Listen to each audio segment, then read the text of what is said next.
Hello, and this is Jill from Paper Daisy Crafting. Thank you for joining me today, pressing play on the video. I'm a UK independent Stampin' Up demonstrator, so I use Stampin' Up products to make beautiful cards and other items for you to be inspired by and to create your own. So today is the next instalment of my card making for beginners course. We've been going nearly 4 months now, I think. With this course, so there's loads and loads of other episodes. If you want to look back, go to my channel and have a look at all the other. They're all listed. If you go to my playlist, there's a section on card making for beginners. You can find them all there, or just look through my videos, and they've all got a specific logo. You'll see them. They're all sort of purple. You'll see the logo, but click on any of them and they'll have either information or projects suitable for beginners. So please do join me in any of those. But for today, we're going to make a very, very simple Christmas card. Really beginners. This is absolute beginners, because I know that sometimes you need to make a lot of Christmas cards fairly quickly. This one fits the bill exactly. We're using these images, and these images are from a really gorgeous pack of papers, which I'm just going to show you. So a pack of papers called Feels Like Frost, and they are the most gorgeous images, sort of frosty, icy images, really lovely. And all you need to do is mount a piece of this designer series paper on a card blank, add a message, a sentiment, and you're done. They're absolutely beautiful. Love this one. I think that one's great. Love this one. That was the one that I used on that card there. Absolutely beautiful. Love this one. I've used this one in another simple card that I'm going to bring you next week. Love this one with the darker background. Gorgeous. Just absolutely beautiful images, and so easy to just take a section of this paper and make a beautiful card without doing anything else. So there's 48 in a pack. I think it's £14 for the pack, but there's 48 sheets, I think 12 different designs, and you get 4 of each. And on the back, on the reverse of them, they're all beautiful silver and white images as well. So these are great too. This is the side that I've used most up till now, but today I'm using the photographic images on the other side. So back to our cards. Right, I made these two. This one I made with a very wide border. This is about 6 millimeters wide, both borders there. This one was about 4. Today I'm going to make a small one with a smaller border. We're going to just do 2.5 millimeters each side, so it's going to be a very small, and then you get a little bit more of the paper on there. I'm going to do one very similar to this one, except with a smaller border. So I'm going to take a sheet of purple posy, because that coordinates absolutely exactly. I've lost my piece of designer series paper now, because I put it with this lot and then went through it with you. Let me just find my piece of paper. There we are. This paper coordinates so well. Can you see how well that coordinates? This is the joy of Stampin' Up, is that you can coordinate things so easily. It just makes your job so much easier. So that perfectly coordinates there. The other hues in it, so you could do a pinky colour, bits of seaside spray. You could coordinate it with other colours, but I'm going to coordinate it with purple posy. So I'm going to cut my card blank at 15. Sometimes I do it at 15 centimetres, sometimes I do it at 14.5.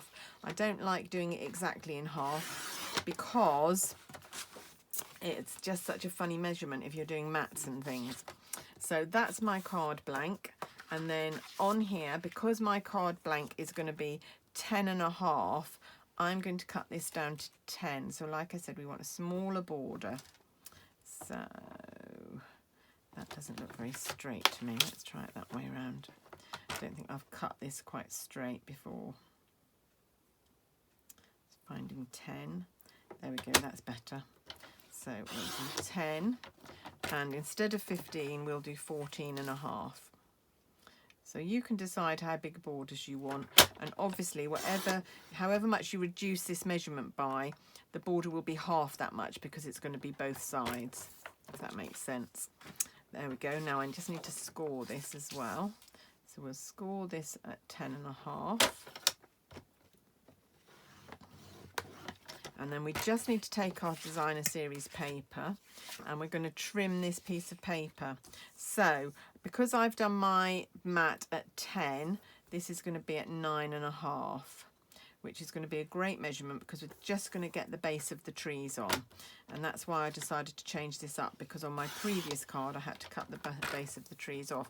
And you get left with this lovely piece of paper, which is going to be great as a background to something. I'm going to use that definitely sometime. And so we've got that, and then I'm going to come around this way and I'm going to cut this. So before it was 15, then my mat was 14.5, so this is going to be 14. Am I going to do that way? I might do this way actually. There we go. Cut off that section. There we go. Right. Okay. And see, even this little slip of silver and white might be useful. I keep all those little bits and eventually try and come up with something to use them. Right, let's hope that all my measurements have worked. I need my Tombow out, which I've forgotten to get out. Let's just get my Tombow out. Love this glue. Right, okay, so let's burnish our card blank first of all. Get my foam folder. I tidied my desk before I came on camera, and now of course I've put everything away. But it was such a mess, I couldn't have filmed in amongst such a mess. Right, okay, so we've got a nice card blank. Now we've got a panel, which should fit and leave a very... So this is going to be a very narrow border, can you see? Much narrower than the one that we had on this card. But I just wanted to see the different effects, and for you to see the different effects too. I'm just going to burnish the edges of this, because when you cut with the trimmer, you just get a little lip on the edge of the card. So just to burnish that out so that the card is absolutely flat. There we go. And then a little bit of Tombow on here. There we go.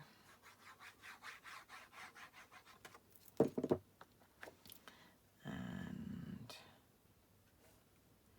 put that on there. There we go. These really are so quick and easy to do, these cards. You could do all your cutting, all your matting, and then all your layers, and then just go through and stamp, and you could probably produce, I would say, well, there's 48 sheets of paper in the pack. I think you could use all 48 sheets and make 48 cards in an evening, which would hopefully be all of your Christmas cards done in an evening.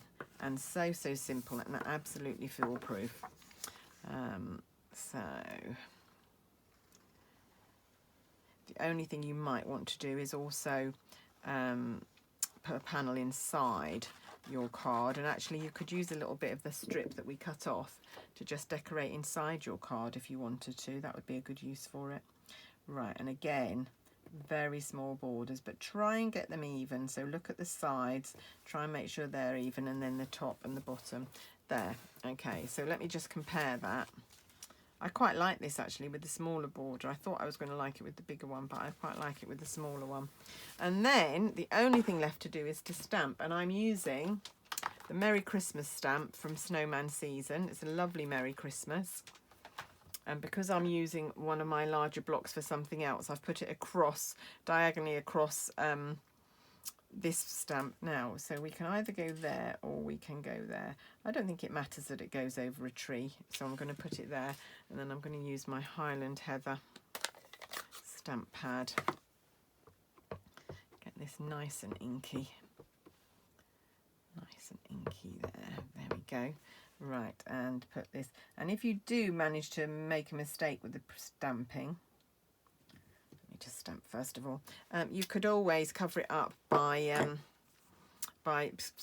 pushing it on a piece of Whisper White and putting it over top. You can cover that up, so it wouldn't be the end of the world. So that's it. Now I did think about adding a few die cut snowflakes, but I wanted to keep these as simple as possible. So we now have 3 lovely Christmas cards. Made in such an instant, no time at all, and really beautiful, and so quick to do. So that's one of the uses of this pack of paper. I'm going to be back very soon to show you another use that cards that I've made with using it. Absolutely lovely. Love these images so much. So anyway, that's it from me today. If you'd like to buy any of the products that I've used, so the paper, the cardstock, the Merry Christmas, the ink, the Tombow. Not too many resources used, and of course if you do buy them you will have them left over to use on another card. You don't have to buy from scratch every time. So although initially it might be a bit of an outlay, you have all those, so you build up your stash so you don't have to buy so much each time. Okay, and that's it from me. Don't forget that I've got a buy one get one free sale going on my blog as well. Either contact me or just have a quick hop over to my blog. But that's it from me today. Thank you for watching, and I will be with you again very, very soon. Bye.